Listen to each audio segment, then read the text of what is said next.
देखा जाता है कि लोकसभा 2024 का चुनाव आते आते राष्ट्रीय पार्टियां हुआ क्षेत्रीय पार्टियां अपने अपने नेताओं को साधने में लगी रहती है, वो चाहे किसान नेता हो या फिर छोट भैया कोई नेता हो। आइए बात करते हैं, हमारे सामने साथ में है भारतीय किसान यूनियन श्रमिक जनशक्ति के राष्ट्रीय अध्यक्ष कमलेश यादव जी। इनसे बात करते हैं। कमलेश जी, पहले अपना परिचय दीजिए। बहुत बहुत धन्यवाद आपका और आपके चैनल का। मैं कमलेश यादव, भारतीय किसान यूनियन श्रमिक जनशक्ति का राष्ट्रीय अध्यक्ष। कमलेश जी, मेरा पहला सवाल आपसे ये है कि 2024 का चुनाव जैसे जानते हैं आप बिल्कुल बच चुका है, 3 चरणों में वोटिंग भी हो चुकी है और चौथे चरण में ही वोटिंग होनी है। तो आप 2024 में किस पार्टी को सपोर्ट कर रहे हैं? क्योंकि आपके कहने पर किसान सब एकजुट हो जाते हैं, आप लोग किसान के मसीहा कहे जाते हैं, किसान एकजुट हो जाते हैं, आप किसानों को किस पार्टी के वोट करने के लिए कहेंगे? देखिए, आज इस देश और दुनिया के अंदर लगभग सभी लोग पढ़े लिखे हैं। लोगों को ये पता है कि हमारे देश के हित में कौन कार्य कर रहा है, हमारे युवाओं के लिए कौन कार्य कर रहा है, हमारे किसानों के लिए कौन कार्य कर रहा है। और सभी लोग पढ़े लिखे हैं, सबको अपने भविष्य की चिंता है, अपने देश की चिंता है। जिसको जहाँ समझ में आएगा ये मतदान है, वो आदमी वहाँ देगा। हमें कोई हमारे कहने तो नहीं देगा।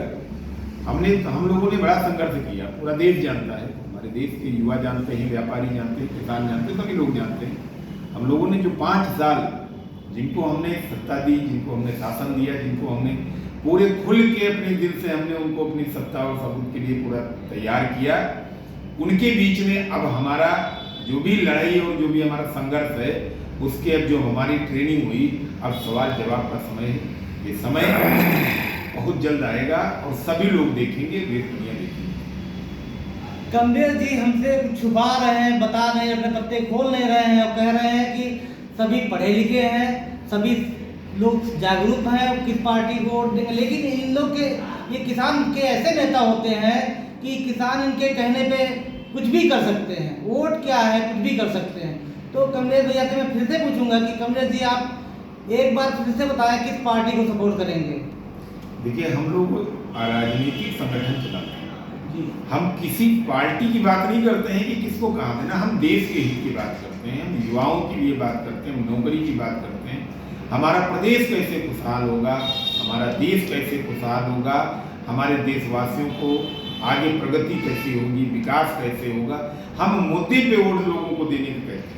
हम लोगों ने जो संघर्ष किया, 5 साल जो हमारे आपके बीच में जो ट्रेनिंग हुई, अब उस सवाल और जवाब का समय है। अब हमें जवाब देना है।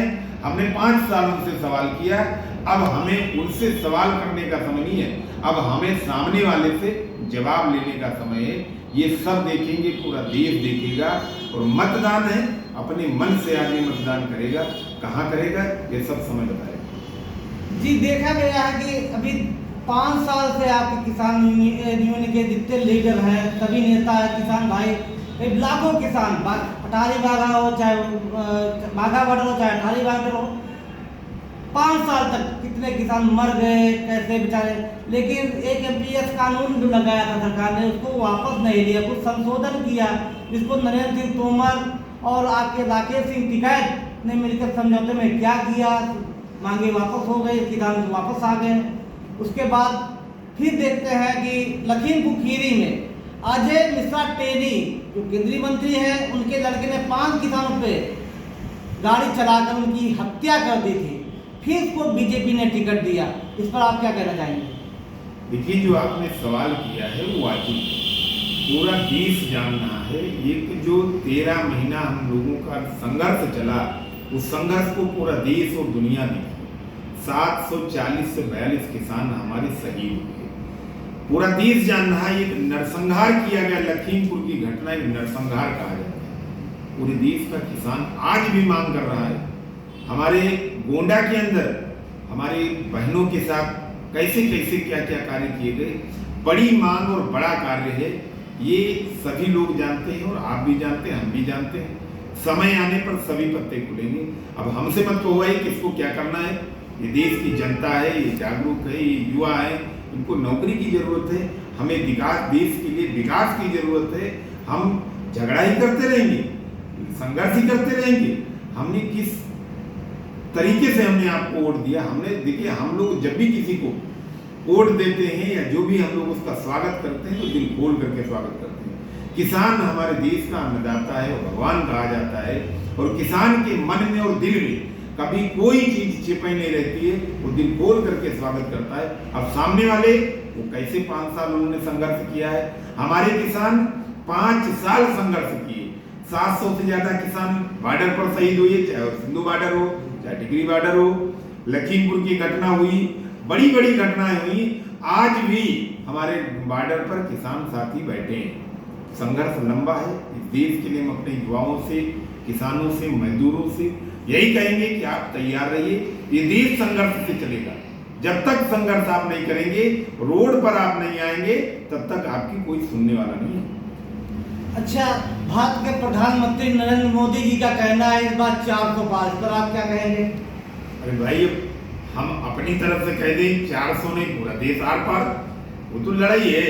अब कहना है, हम भी कह रहे हैं ना कि आपकी बार आर पार, बार बार वाला लफड़ा नहीं हो, जो होगा आर पार का होगा। अब कहना है प्रधानमंत्री है, तो ये तो हम नहीं कह सकते क्या करें क्या नहीं करें। देश का सत्ता उनके हाथ में। ये हमारे साथ थे भारतीय किसान न्यूज श्रमिक जनशक्ति के राष्ट्रीय अध्यक्ष कमलेश यादव जी, जो अपने पत्ते नहीं खोल रहे, लेकिन ये इनका साफ साफ कहना ये है कि आने वाले वक्त में सरकार हो चाहे विपक्ष हो, मैं किसका साथ दूंगा, जो देश का काम करेगा मैं उसका साथ दूंगा, चाहे सरकार हो या चाहे विपक्ष हो। मैं जुमलेबाजी से काम नहीं चलेगा, चाहे सरकार के में बैठे प्रधानमंत्री नरेंद्र मोदी हो या कोई और। हम इंडिया टीवी से लखनऊ हेड रोहित गिरी।